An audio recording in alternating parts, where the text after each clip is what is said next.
thunderstorm warning for northern Miami-Dade County in southeastern Florida, southern Broward County in southeastern Florida until 11:45 a.m. At 11:20 a.m., a severe thunderstorm was located over Virginia Key, moving northeast at 40 miles an hour. Hazard, 60 miles an hour wind gusts. Source, radar indicated.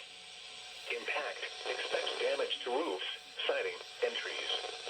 Locations impacted include Miami, Hialeah, Pembroke Pines, Hollywood, Miramar, Miami Beach, Coral Gables, Key Biscayne, South Miami, Surfside, Hallandale, Miami Gardens, Kendall, North Miami, Doral, North Miami Beach, Aventura, Dania Beach, Miami Lakes, and Hialeah Gardens.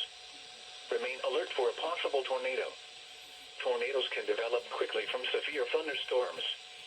If you spot a tornado, go at once into a small central room in a sturdy structure. For your protection, move to an interior room on the lowest floor of a building. A tornado watch remains in effect until 2 p.m. for southeastern Florida.